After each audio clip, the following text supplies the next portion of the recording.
who I had been invited to introduce him in a dinner about 20 years ago. I don't know if you remember, but Mr. Ritter was a guest speaker, and I was supposed to introduce him that night.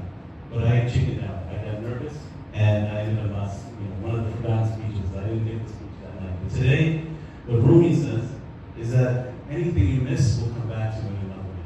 So 20 years later, I'm here introducing our beautiful guest speaker. And to tell you about our guest speaker,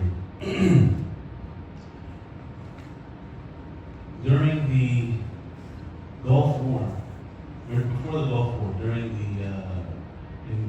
in Iraq, there were sanctions, and over 1 million children died.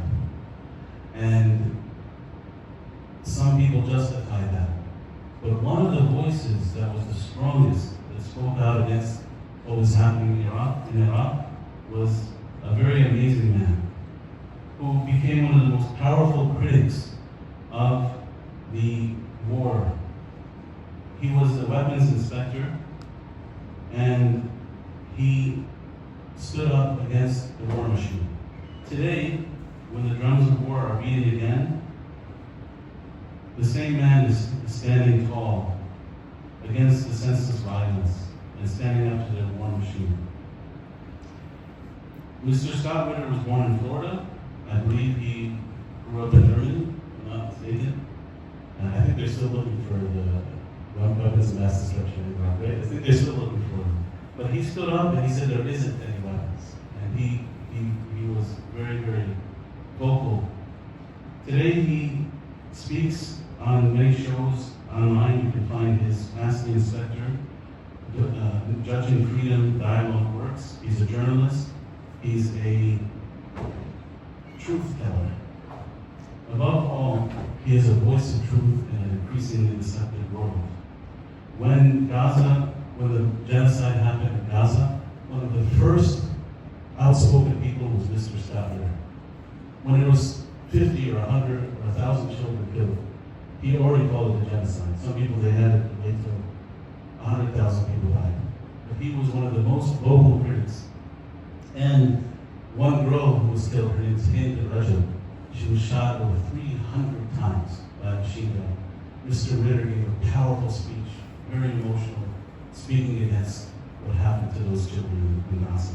So I'm very much honored, very, very much honored to invite Mr. Ritter to address us today about the challenges facing America, Palestine, and the rest of the world. Brothers and sisters in Islam, please welcome Honorable Mr. Scott Ritter.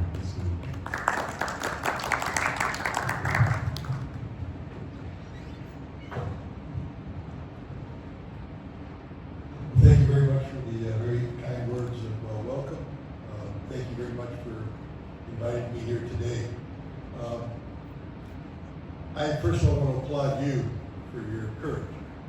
It's not often one talks about courage when we speak of practicing faith, because you believe in what you're doing. But today in America, it's becoming increasingly difficult to practice the Islamic faith.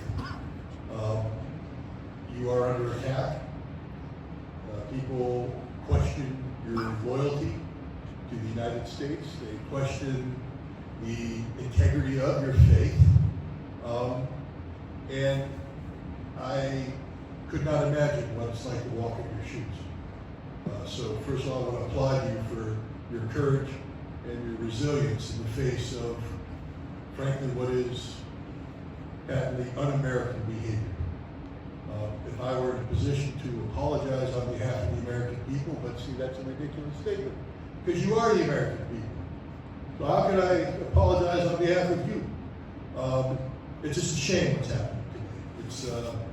It is a travesty. So I applaud your courage for continuing to practice your faith openly, and not just that, but to apply your faith to the values that you have and the principles you have in support of the causes that must be supported, including Gaza and the horrific genocide that's taking place today. It's becoming increasingly difficult to do so, because to speak out in defense of the Palestinian people, the Palestinian cause, We now have extremists in the government, state government, and federal government who view this as a criminal act and are beginning to prosecute people as such. So again, thank you for your courage. You set an example for all Americans to follow. Let me set the record straight. I'm not the nobleman that people make me out to be.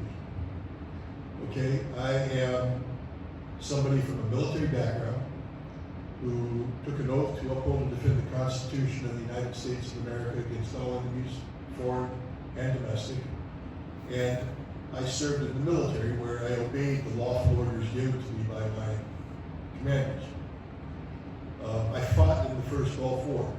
There are many people who take umbrage at that. I point out that Saddam Hussein invaded Kuwait illegally, and the international community, through the United Nations Security Council, passed a Chapter 7 resolution authorizing military force to be used to liberate Kuwait should Iraq not leave that country.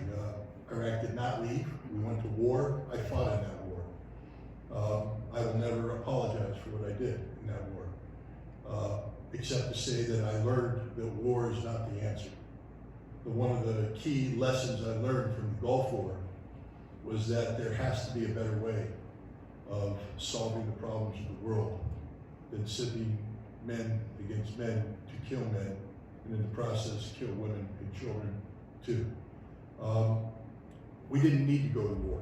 This could have been avoided and should have been avoided. That was the key lesson. But that's a lesson that you learn not immediately.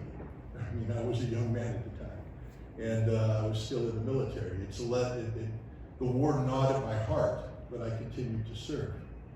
I was asked to join the United Nations to disarm Iraq of weapons of mass destruction. Now, there's a feeling or a theory out there that Iraq had no weapons of mass destruction. This is wrong. Iraq had significant amounts of weapons of mass destruction.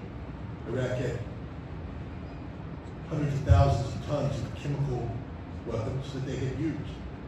They had a biological weapons program that they didn't declare, even when they were required to. They had a ballistic missile program that they used not only to bombard the neighboring cities of the cities of their neighbors, Israel, Saudi Arabia, and others, but they also tipped them with chemical and biological weapons. They had a nuclear weapons program that they did not declare, and they were designing a nuclear bomb. So when I went to Iraq as a weapons inspector, I did my job. My duty was to disarm Iraq. Now,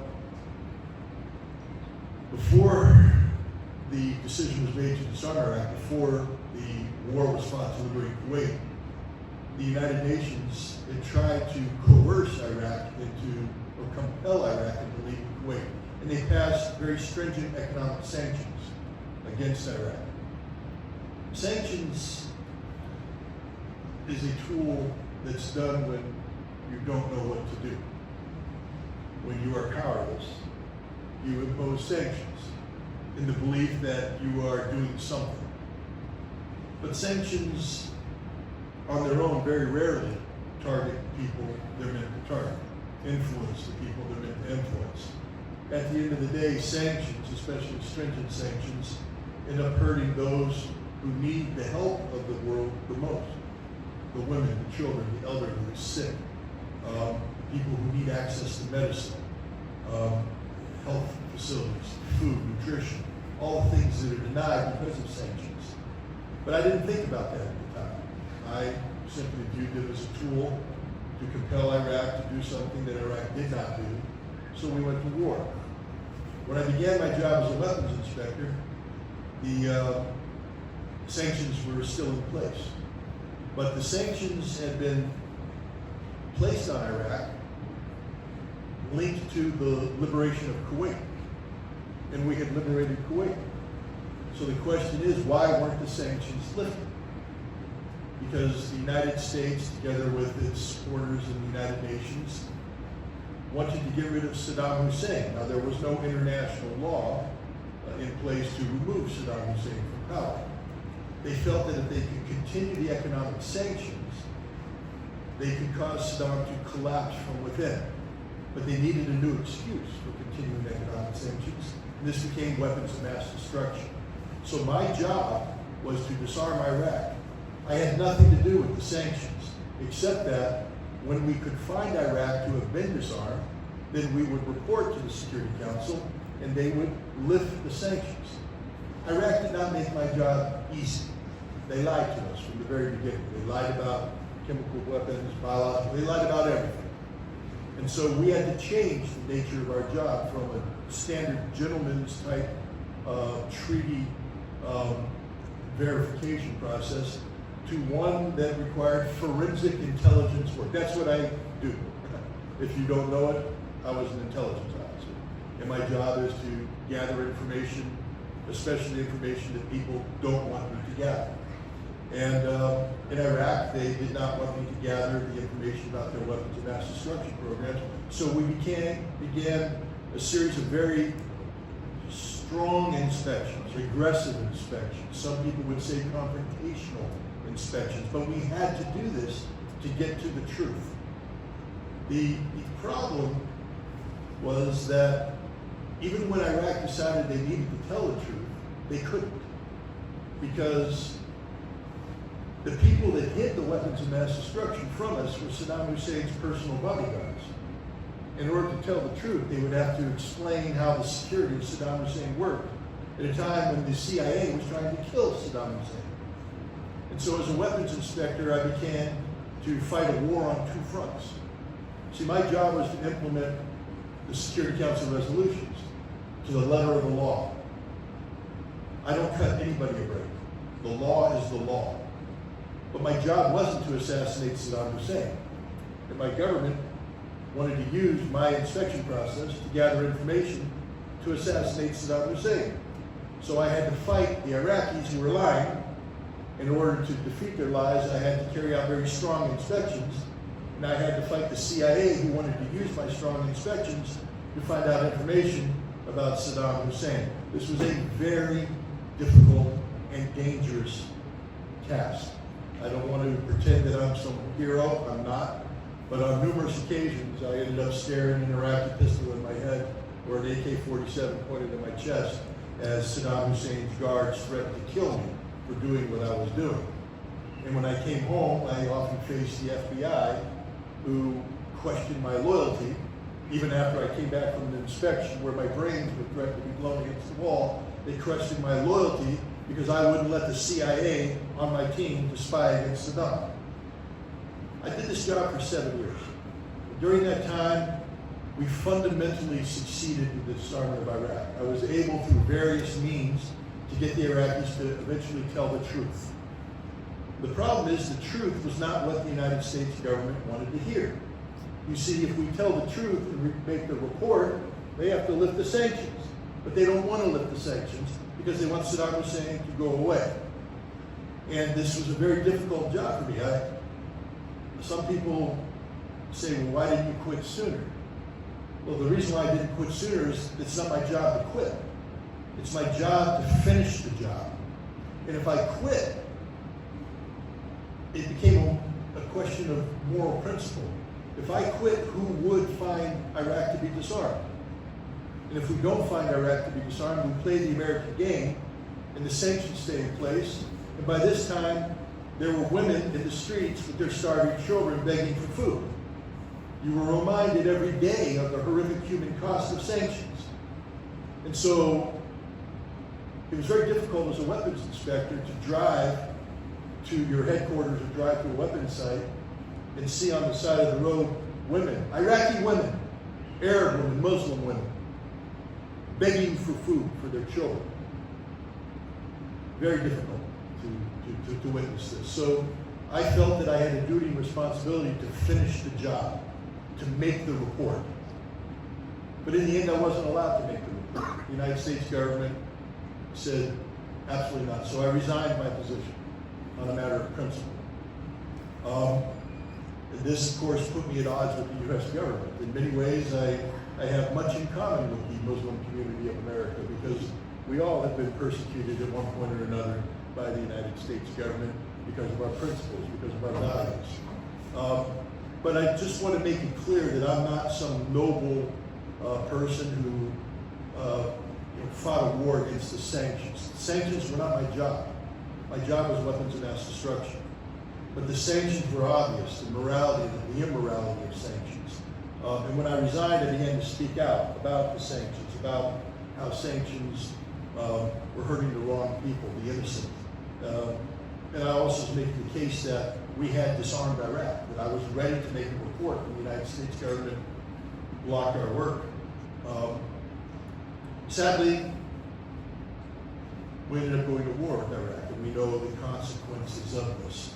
The war with Iraq unleashed forces in the Middle East that were transformational in nature, destabilizing. The decades-old mechanisms of government collapsed and were replaced by chaos, by anarchy that was exploited by the United States, not for the benefit of the people of the region, but for the benefit of American hegemony, American power. It became clear that the people of the Middle East, the Muslims of the Middle East, were pawns in a game, a power game being played by the United States. And sadly, we can take guidance from the words of Madeleine Albright when she was confronted in, I believe, 1996 about the cost of sanctions. 500,000 Iraqi children at that time died because of sanctions. And she said, 500,000 children. Is this a cost you're willing to accept? She said, yes. That's a cost we're willing to pay to get rid of 500,000 children, 500,000 children, human lives. And the United States was able to blink an eye and say goodbye to them as if they were nothing, because they are nothing. And what we found in the years since the collapse of Saddam Hussein is that the United States doesn't care at all for the lives of Muslims in the Middle East. I don't care if you're Shia, Sunni, I don't care if you're Persian or Arab, it doesn't matter. We don't care. We're not your friends. We're not here to help you. In fact, every policy we undertake is designed to actually oppress the people. We support governments who are oppressive. I'm not going to get political here tonight. You all have the ability to form your own opinions on which governments in the Middle East are oppressive and which aren't. But if you study the history of the United States, we will support a dictator, but we will never support the people. And yet it's the people who are suffering today. Again, not to be political, but what happened in Syria is a human tragedy because of the ongoing suffering that's taking place in Syria today. The same can be said about Lebanon. We know what's going on with Gaza, and we can speak of almost every country, Iran, and what's happening in Iran today, and what has happened. It's a horrible, horrible human tragedy. Now, normally, as I said at the beginning, I'm somebody who took an oath to uphold and defend the Constitution of the United States against all enemies, foreign and domestic. And I believe in that. I believe in the constitutional republic. Not because it's perfect, it's not. In fact, if you read the Constitution, we, the people of the United States of America, in order to form a more perfect union, meaning we acknowledge that the union we have is not perfect. We have to work. America is a work in progress. There were many mistakes at the founding, slavery. Women couldn't vote. There were many, many issues that have since been resolved through the amendment process. And there's much work yet to be done. America needs to do much to work on religious freedom, for instance. Do we really mean religious freedom when we openly persecute and prosecute the Islamic faith? The answer is no. We need to work on this. It's a work in progress. But in order for this work to be successful, the Constitution has to mean something. People have to live the Constitution, believe in the Constitution. Not just we, the people, but those whom we elect to higher office. And this is where we find ourselves today. It's a sad state of affairs. We have a president who does not believe in international law. He doesn't believe in any law. He only believes in the law of himself. Now, the last time I read the Constitution, these are not powers that the Constitution grants the president. So we have a government that operates in total disregard to the rule of law. There's a couple things that come from that. One, what does this mean for you? In the government, normally, you should be protected by the Constitution. Your rights to worship, your rights to live the life, to pursue life, liberty, and the pursuit of happiness as you see fit, are protected by the Constitution. But when we have a government that says the Constitution simply doesn't matter, and the government, of course, is three separate but equal branches: the executive, the president, the legislative, Congress, and the judiciary. But today we have Congress doing nothing. Nothing. Silent in the face of the president who's declared dictatorial powers. And we have a judiciary that appears to be helpless to stop him as well. And so there is no recourse for you to turn to, not the recourse of law. Then we go outside of our borders. Normally, one thinks of the United States as imperfect as it is in this role, as a mediator of peace. In the past, the United States has sought to interject itself into conflicts. We famously or infamously see the United States do this with the case of Israel and the Palestinians. But the key aspect of a mediator is integrity and trustworthiness. That when you sit down and you give your word, when you sign a document, your word and your signature must mean something. It must have value, the value of integrity. Today, we have a president who says that international law does not matter, which means all treaties that we have signed don't matter.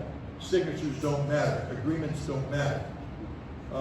He says that the only thing that matters is his own individual morality. Again, that's not in the Constitution, and one must question the value of that statement in the face of the actions that this president has already undertaken. Again, I don't want to be too political because of the situation we live in today. I don't want to draw attention unnecessarily. But we know that what happens in Gaza is a genocide. It's a crime against humanity. And this president has facilitated this. But we also have to look at outside of the Middle East. This president attempted to assassinate the president of Russia. Think about that for a moment. If there's somebody in the world that's as powerful or more powerful than the President of the United States, it's the President of Russia. Russia has more nuclear weapons than any nation on the planet, and most of those weapons are aimed at us. And our president tried to kill their president. He doesn't care at all. There's no agreement that can be respected today. So we find ourselves in a situation where the normal structures that define life no longer apply. We are literally in a sea of anarchy. So what are we to do? I can't tell you what to do. Only you, God, can tell you what I do. I believe in the Constitution. I believe in the rule of law.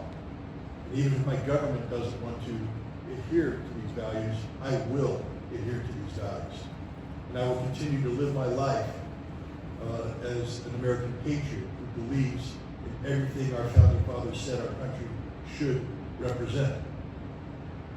For you, I would just say that continue to be the people of faith that you are. Continue to live your lives in accordance with the values that you have. These are good values. These are strong values. They're respected values. In the end, I believe America will self-adjust, that we will return to what we should be. And when America is ready to do that, you will be ready for America to rejoin the family of law, the family of values, the family of faith. It's not going to be an easy journey. It's going to be a journey that's going to be very frustrating and very harrowing and perhaps even dangerous. But when I look out among people of the Islamic faith, I've studied your history, this isn't the first time that you faced danger because of your religion. And it probably won't be the last time. But what I have confidence in is that, as you have in the past, you will survive and you will thrive and you will set an example. One of the greatest examples of moral courage that has been set in America recently is the example of the American Islamic community in the aftermath of 9/11 and the hatred that was brought down, and the grace and the dignity and the integrity and the honor in which the American Islamic community behaved during that time defined citizenship, in my opinion. And I believe that you will continue to define citizenship, and I will continue to look to you for guidance in the months and years to come. Thank you very much for allowing me to speak here tonight. My speaker is today is 7 o'clock. Today, inshallah. So to 7 o'clock we will continue. Sheikh's festival and speak a little bit more. Yes. And we are waiting for the guest more. Yes, Okay. yes. I have a few questions that the audience gave me ahead of time. Mr. Ritter, so if you can answer, help me. I know you have a. One more thing. Anybody need to any question? You can ask. Yes, raise your hand. Thank you. And raise the hand and inshallah, brother will answer that. Mr. Ritter is a Mufti, but Mufti only on things related to his specialty. Mufti is someone who answers questions from people. his specialty. Answer all his questions. Okay, so before first question we have, I would like to ask you Thank you. is that obviously let's go to one of the biggest issues between Muslims is what's happening in Gaza. Now what we know is that anybody who criticizes that regime, they're labeled as anti-Semitic. And obviously Muslims are Semitic, we trace back to Abraham as well. It seems like a term that's used to shut down criticism. But you have been brave and courageous from the get-go, in the beginning when it was very difficult to speak out against what was being done. Where did you find that courage, and how is it that you've been able to continue this? What gave you that strength to speak up and not be afraid of these labels that people throw away? I mean, what is anybody's source of courage? I'm a Marine, so I've been trained, conditioned, not to quit, not to give up, to go forward. Sometimes that's a good thing, sometimes it's a bad thing. But I'm a very stubborn individual. I also believe that in righteousness, the righteousness of a cause, justice of a cause. But to be honest, what gives me the strength to speak out about Israel is that I know Israel. I know Israel very well. In 1994, I traveled to Israel as a weapons inspector on a secret mission. And I met with the head of the Israeli intelligence. And I said, we are close to finding Iraq to be in compliance with their ballistic missiles. But I know you have intelligence that you're going to slide under the door to contradict us. Let's not play that game. If you believe you have intelligence, if you believe that Iraq is lying, give me the information, and I will investigate very strongly. At first, they didn't know what to make of it. The General Sagai was the guy. He's like, no, we don't know what to do. Then they challenged me. They said, can we believe you? Can we trust you? That you will actually do what needs to be done? I said, yes. So they did. In November of 1995, they tested me.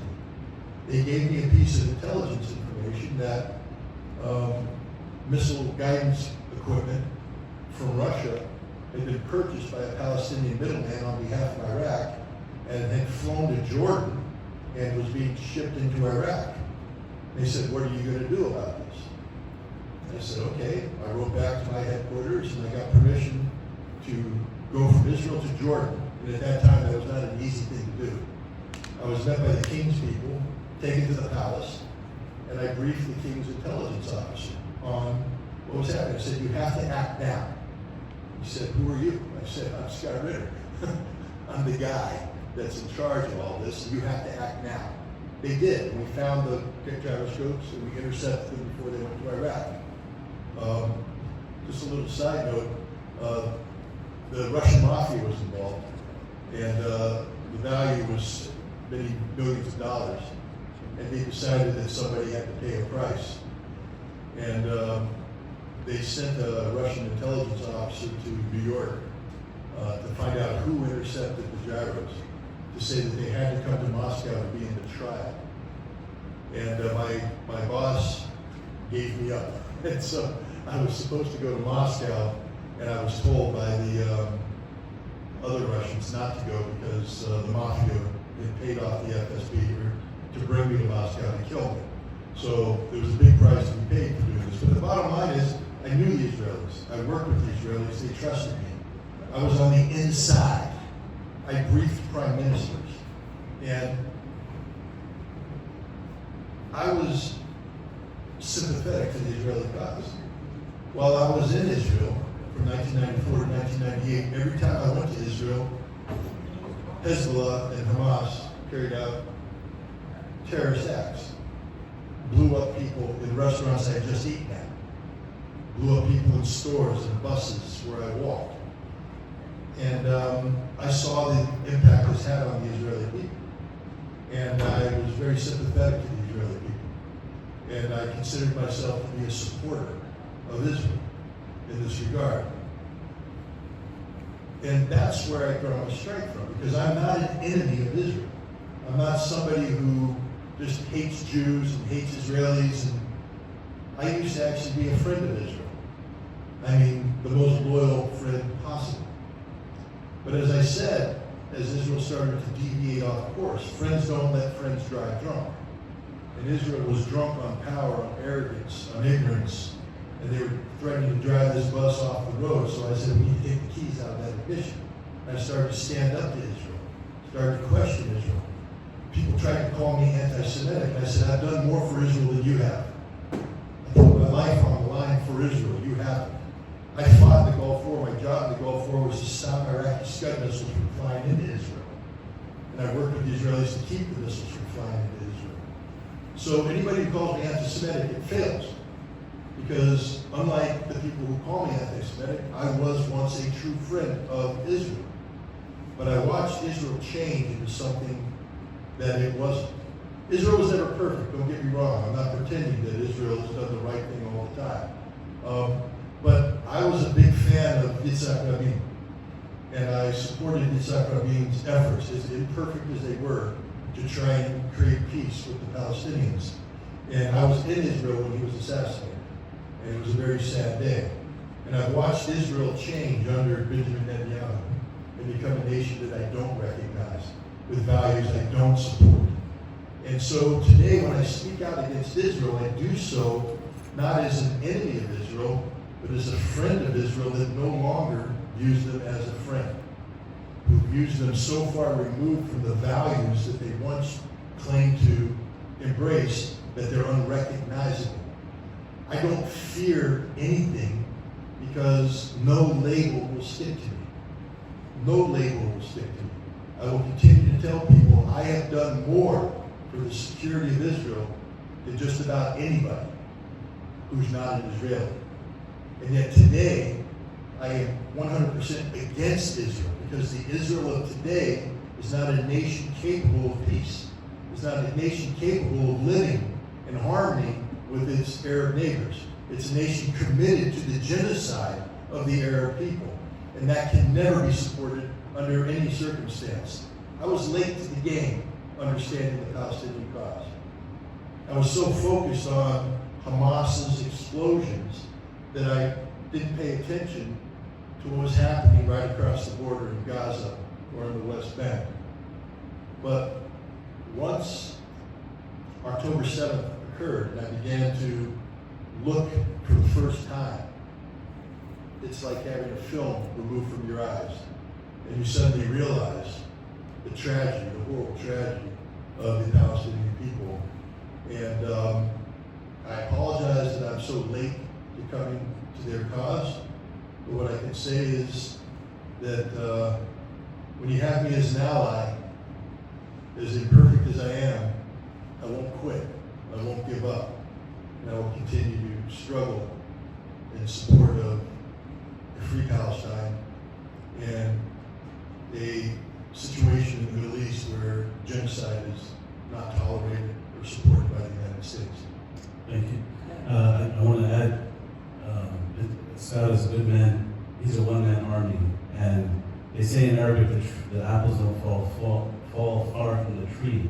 He told a story once about his father when somebody stole a purse from a black lady. This is in the South back in Alabama. And his father ran after the thief and got the purse back for the girl. So you can see what he learned from his father's courage and standing up for the weak. And so we're so. And the police attacked my father. Yes, yeah. In fact, my father went to the assistance of a black woman. The police attacked him. Wow. Said, why would you go to the assistance of a black Yes, woman? yeah. And So because why he ran barefoot to bring it back for the lady. So you can see how it's in his family, and so we really appreciate that. And no need to apologize. You're one of the most powerful voices for the poor, the weak in Gaza, and we thank you for that. I want to also talk about how brave Scott is. He stood in front of the Chechen army once and gave a speech. I want to ask you, you saw the Muslims in Chechnya working with the Russian government, and could you say a few words? Do you think that Muslims and Christians can work together? What did you see in the mosque there? You believe that there's potential for Russia and Muslim countries to become friendly, the Orthodox Christians and Muslims? Well, first of all, let me start by saying, yes, I grew up in Germany, as you mentioned, West Germany. But before that, my father was stationed in Turkey. And so I spent over 2 years living in Turkey amongst the Turkish people. That's why you like baklava. I love baklava. I'm addicted to it. And sütlü. That's the rice stuff. But I think sütlü was water, but Yes. I forgot. I used to speak the Turkish language, but not anymore. But the point is, I developed a great respect for the Turkish culture, for Turkish history, and if you're going to respect Turkish history and culture, you have to respect their faith. In fact, one of the projects I did in high school, an honors project, was to focus on the integration of Islamic art into the armor and symbology of the Ottoman military. So you learn, by doing this, I learned more about the Islamic faith. I can't say I was a scholar, I was a child, but so when I see the Islamic faith and hear about it, I don't view it as foreign. I live it. I view it as natural. It's the natural state of being. The Russians and the Chechens fought 2 horrible wars in the last, at the end of the last century, beginning of this century. But they made peace. One of my great friends today is Lieutenant General Abdialadinov. He is the commander of the Akhmat Special Forces, a Russian general of Chechen ethnicity. His flag of the Akhmat Special Forces has the symbols of Islam and the symbols of Orthodox Christianity on the same flag. And when he speaks, he doesn't speak as, he is of course Muslim, a very devout Muslim, but he speaks as a man of faith. And he speaks of the importance of faith and how faith unites the peoples of Russia. And when we say the peoples of Russia, we're not talking about white Slavs. Russia has a wide diversity of populations, including Chechens, Dagestanis, Ingushetis, the Tatars, the Bashkirs, a very large Muslim population. They're heavily influenced by Central Asia, Tajiks, Kazakhs, Uzbeks, Kyrgyz, people of the Islamic faith. Russia is not foreign to the notion of the Islamic faith. And one of the key aspects of the peace agreement that was made between Vladimir Putin and Ahmad Kadyrov, the father of the current Ramzan Kadyrov leader, was the respect of all faith. That Russia would, of course, do nothing to interfere with the faith, the Islamic faith, but they needed in turn a pledge from the leadership of Chechnya not to interfere with Russian Orthodoxy. So I don't know if it's an actual law or it's just a matter of practice, but in the city of Grozny, for every mosque, there's an Orthodox church. And both religions are practiced openly, without any prejudice, and they fight side by side as brothers in arms in this conflict. I had the opportunity to tour the museum of Ahmad Kadir and study the approach that was taken between him and Vladimir Putin, and it was one of respect. I mean, it was amazing the amount of respect that was shown between Christians and Muslims. They're one of the largest mosques in Shali. I went and I spoke to the imam there about, faith, and he's a deeply religious individual. But the interesting thing is, he said that the example set by Russia with Chechnya is an example that can be used for the world. That the Russian Chechen example. And just so you know, I've met with Ramzan Kadyrov, I've met with almost every senior Chechen leader. I'm going back. And I'm going back to Chechnya for the purpose of pursuing this very issue, to try and unlock the question of how did Chechnya and Russia get it right? What did they do to get it right? And what can we learn from that experience and apply it? Now, just a little aside, you talked about me speaking before 25,000 Chechen soldiers. That was a very interesting event. I had lunch with Ramzan Kadyrov, who's the head of the Chechen Republic, and he asked me if I would like to meet his soldiers. I thought he was talking about 1, 2, 3, 4, 5. Little did I know that while we were eating lunch, he had mobilized the entire Grozny garrison of 25,000 Chechen soldiers, fully armed. And they were assembled. And I came out, and there they were. If you've seen the video, it's the most awe-inspiring sight. 25,000 Chechen warriors. And he gave up and gave a speech, and then he turned to me and he said, "Now I invite Scott Ritter to speak." I'm like, I'm not ready to speak before 25,000 Chechen soldiers, and my Russian's not that good, And so he said, "Don't worry." There was a lady who spoke English. He said, she'll translate for me. So as we're walking up to the microphone, she has her head bowed, and she said, "Please don't make me do this. Please don't make me do this. Please don't make me do this." So what is a man to do? So I stood up to the microphone and I gave a 7-minute extemporaneous speech in the Russian language, which I don't speak, and it made history in the process. But I have a great love and appreciation for the Chechen people, for their history, for their culture, but also their religion. Again, I will spend a lot of time in this coming trip with the senior imam of Chechnya to help unlock the secrets of peace. Because I do believe that the Russian-Chechen example is an example that can be used in every case. Because it's an example of Christianity and the Islamic faith peacefully coexisting side by side in common objectives. Scott, you're such a brave person. To speak, about these heavily armed Chechens, but also the values you carry. You carry, what you had mentioned previously is that how you see America changing. Putin, he kissed the Quran. He said nobody will burn the Quran in Russia. It's a really amazing example. And you also mentioned how people today are un-American in their patriotism, in the sense that say Muslims shouldn't go, there shouldn't be Islam in America, and we have to close the mosques. I want to ask you, the Chechen War, were there outside influencers who spread a kind of hatred between the Russians and the Muslims? And also today in Iran, we're seeing agitators. Could you touch on that? Are there foreign elements that want to create tension between Muslim and Christians, or between countries?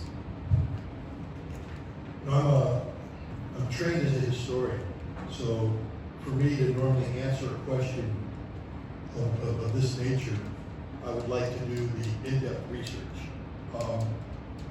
That's why I'm going to Chechnya, to do that research. But what I can say is that the evidence that exists, untested by me, because I'm a historian, I test everything. I don't accept anything at face value. I look for the root, the source information. But, for instance, we had a conversation that was just recently declassified between Vladimir Putin and George W. Bush, which Vladimir Putin tells Bush, we know what you're doing. You're sending Al-Qaeda, Wahhabists, outsiders who aren't from Chechnya. You're sending them into Chechnya to create problems. And you're sending them to Kazan. If you've never been to Kazan, it's one of the most beautiful cities in the world. And it's an Islamic city. Again, they have mosques and they have churches. But the people of Kazan are the Tatar people. And they are Islamic. And they actually, because it's one of the most beautiful cities. And the United States sent Wahhabists to Kazan to destroy that beauty. Go to Ufa in Bashkir. Again, one of the most beautiful cities. It's a beautiful city with beautiful people. We sent Wahhabists to Ufa to create. And in Chechnya, they gained a foothold. And they corrupted the minds of several clans. And this led to fighting. So, yes, the United States did everything we could to empower again, this is my opinion, I apologize if I insulted, but to empower the wrong kind of Islam. Look, I believe Islam is a religion of peace. I believe the Muslims that I have worked with, and I've worked with Muslims, are by and large people of peace.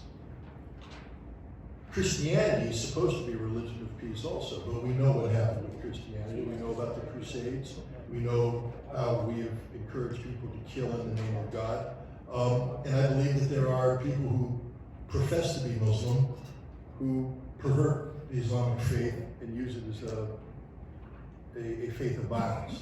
And I believe that that's what the United States exploits. We take these people of violence and we send them in and we try to create more violence. And we did that in Chechnya. Vladimir Putin was able to defeat that by working hand in hand with Muslims of peace to create peace. In Iran, it's the same thing. We are taking segments of society and we isolate them and we infiltrate people imbued with hatred and they commit acts of violence. I've been to Iran.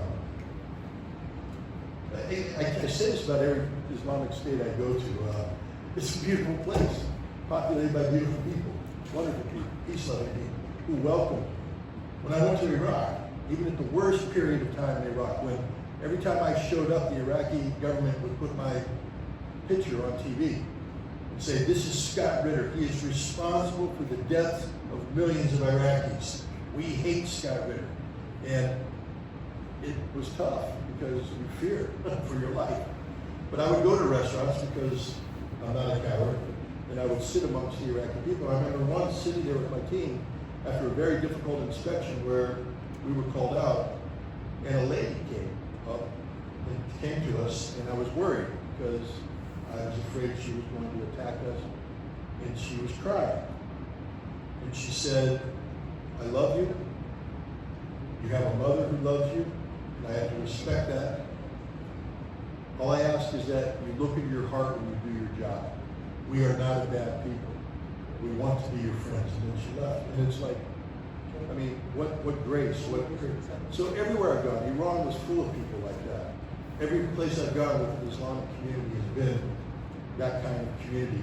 Unfortunately, in the United States, we pervert this. We find bad elements and we seek to muddy the waters, and we've done that everywhere we go. Look at Gaza.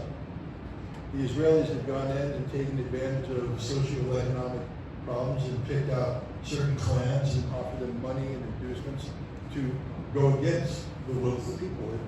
It's a divide and conquer attitude. I mean, no offense, but who among us here? I mean, hello FBI, if you're here. We don't know. We don't know what.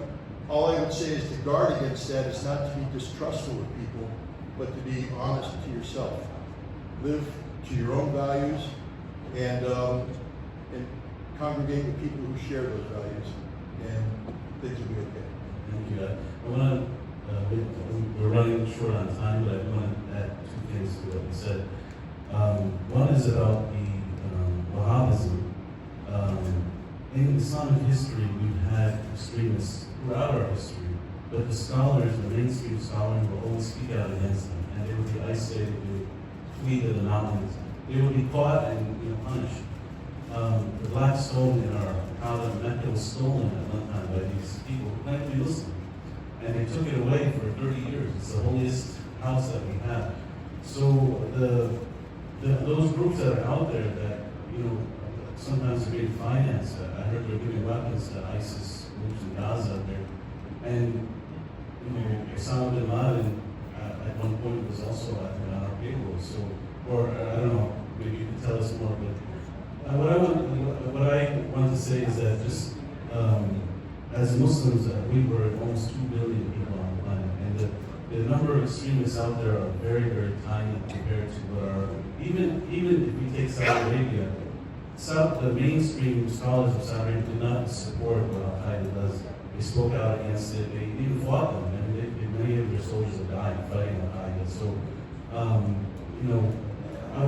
the word Wahhabi is a very broad term, and there's groups within Wahhabism. Many of them are very peace-loving people as well. So there are. Then you have the extremist group, and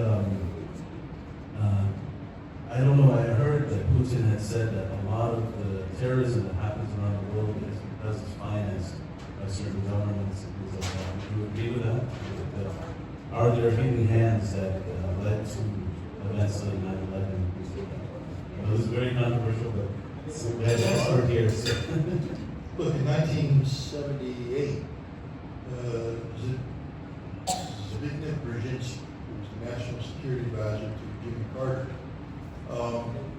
talked about the need for the United States to go to Afghanistan and to create an Islamic Muslim revolt to suck Russia into a war that would destroy the Soviet Union.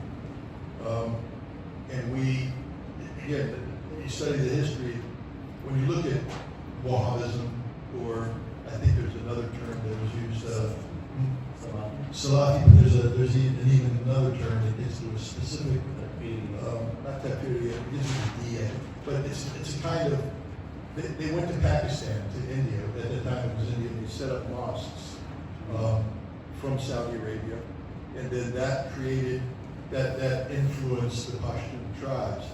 And so what we did is we got the Saudis to send radicals and then send money to create this Islamic resistance movement against Russia, but we couldn't control.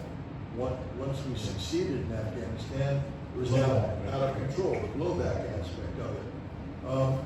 Look what happened in Syria. Again, the reason why I keep being tentative, I spoke in California at an Islamic community center, and 60% of the people didn't show up because they were mad at me because of my stance on Syria. So I don't want to step on anybody's toes. But in Syria, what we know is that in 2006 there was a horrific drought, and many villages were depopulated. People went to the cities at the time because they couldn't sustain their lives in villages, and the Syrian government wasn't prepared for this. And there was a lot of unrest, and so the Saudi government provided aid to rebuild the villages. But the aid came with an imam, a Wahhabist imam, who then built a mosque and built a following and radicalized the population against the government in Syria. So that's the beginning of the radicalization of many of the tribes of eastern Syria who later went to ISIS. The United States, in fighting against Al Qaeda in Iraq, we would capture many people, including the current president of Syria. And we would use our intelligence services to break people down and recruit them and bring them on our side. And we sent them out to infiltrate different groups. Why? We said, well, they're fighting us in Iraq, yes. But we have a history of using radical Islam to attack Islamic societies. And so ISIS is a creation of the United States. We helped create ISIS to bring down Bashar al-Assad. And that's one of the reasons why you see the Syrian president being received by the United States so well today, because we own him. We bought him. We recruited him. and he did his duty. And now we have to deal with the blowback. And again, we don't care about the human cost.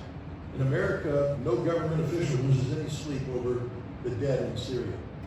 We're just happy that we got rid of Bashar al-Assad. So yeah, we use, the United States and Saudi Arabia are the hidden hands of this. United Arab Emirates plays a role, Qatar plays a role. The rich Gulf Arab states all contribute in the funding of radical Islam that the United States uses for political purposes. Thank you. I appreciate that in-depth analysis. Just a side joke. My brother, he has a picture of some radical Islam, and there's an imam riding a skateboard. I have a lot more questions. I want to ask about false flag attacks, things like that. But I think the food is ready. It's hard to speak over food. So we do also have prayer time, and we have some other guests here. I think Gene Finley, Lynn Jackson, some that are visiting from. Yeah, the two ladies are here, and I have something I want to share with you. Should we do it now or after prayer? Because some people are interested to make the same time. Pray? Is it okay? Okay, do you have time to say a few more minutes after we pray? And then I have something I wanted to share I with you. appreciate for that. Do you want to say anything else? Yeah, they're very nice. Thanks. Yes, that's okay. My respect is thanks to God is that that kind of people with us here. At least they can protect our deen, and even he's basically my brother is Christian, my cousin, but he's following, he protecting him. It's very nice. So God bless him, God bless his family, and we have to press pray for him. I know we can make pray. Okay, thank you very much. Thank you, Mr. Ritter. Let's give him a round of applause.